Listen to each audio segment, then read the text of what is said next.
Assalamu alaikum all. Welcome back to my YouTube channel. If you're new here, my name is Joke.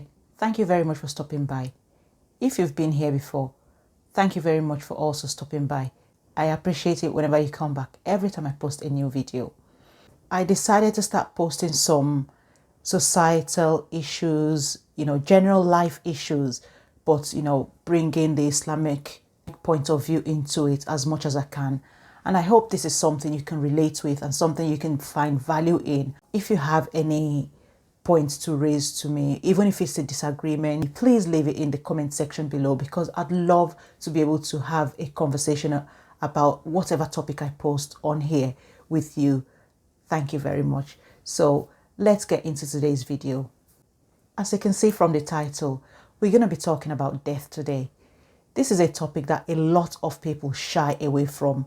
And I don't know why that is, because that is the only guarantee of life that we have. We don't know if we're going to make money in life, or we don't know if whatever money we've made, if we're going to lose it. We don't know if we're going to have children. Even if we have children, we don't know, how long we're going to have them for. We don't know if we're going to have a successful job, a successful career. We don't know if we're going to have, even food on our table, or, clothes on our backs, or a home to live in. We do not know any of that for certain, and try to make sure those are the things that happen in our lives. But one thing we know for definite is that we will all die one day. So why aren't we talking enough about it? Why are we not prepared for it? Why does it come to us and it shocks us to the marrows of our bones, as if it's something nobody knew about? It's something that's definitely going to happen to every single one of us. The only thing we're hoping and praying is we want to be fulfilled before it happens. We hope Allah grants us that. We want to be able to have provided for our family before that happens. We hope Allah grants us that, but we don't know any of that, if that's going to be possible. But the only thing we know for sure is we are going to die someday. So let's be very comfortable talking about it from now on. We don't want it to be something that happens suddenly and plays on our mental well-being, as well as anything else that's happening around us, because we're seeing more and more now where the death of a loved family member, or the death of a very loved friend, or somebody close to us, happens suddenly out of nowhere, and it affects us mentally. It sends us to an imbalance we really are not prepared for. Let's get comfortable talking about death, so that when it does happen, because there is no if about death, it's when it does happen, we are to some extent prepared to accept this sudden change in, or this sudden absence of a loved one from our life. We are here today, alhamdulillah, despite everything that went on 2020, the pandemic. We're still in this pandemic. Despite all the Black Lives Matter issues that affected our mental well-being greatly, we're kind of like, to some extent, still here, hopefully in a kind of whole piece. It's not because of anything we did better than the people that died from contracting COVID, or whatever happened to them last year. No, it's not because we have anything better than they did. It's just by the special grace of God that we still have a few more things that we have to give to our community, give to our loved ones. So why don't we try and utilize all of those and not lose out on any benefit that comes with still being alive today?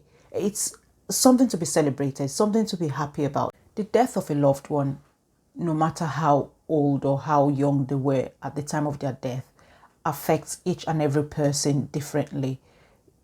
But talking about it helps us to get comfortable enough to be able to accept it when it does happen. We can always pray and hope that it doesn't happen suddenly. Every now and again, it will happen, to some people suddenly.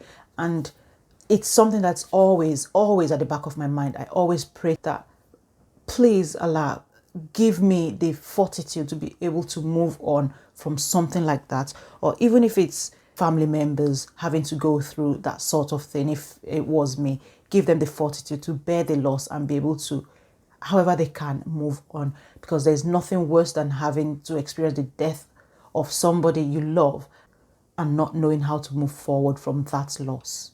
As Muslims, we must try and make sure we note down any debt we owe anyone somewhere safe, or give it to somebody in the family you trust. So if you owe anyone any debts, keep a record of it.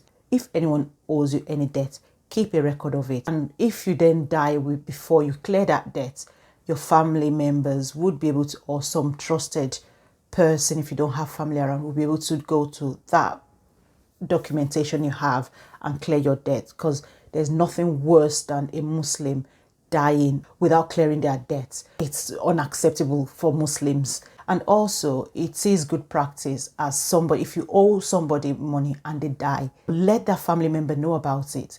They may then say, we forgive you the debt, but do not pretend that because that person's died, nobody's going to know about it, and then keep quiet. And you then die owing that debt, that counts against you. It is highly recommended and highly important for Muslims, adult Muslims, to make a will and review this will quite regularly in case anything's changed. Review your will whenever there's a significant change in your circumstances, well, your financial circumstances, be it maybe some physical property or maybe financial, if you have more money than you had previously, that sort of thing. It's very important to review your will quite regularly as Muslims. When you make a will as well, it's very important as adult Muslims to make financial preparation towards your funeral cost. Funeral can be expensive depending on which part of the world you live in. It's very important that you do not saddle your family member with having to cope with funeral cost when you do die.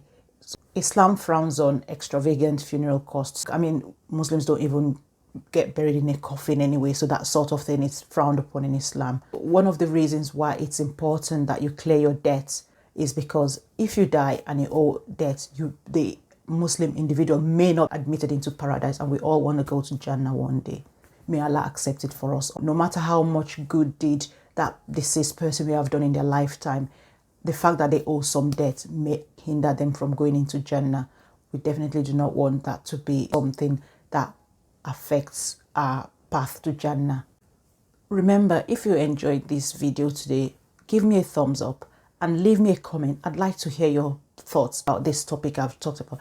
I know it's a very difficult and sensitive one. It was quite difficult for me also preparing it.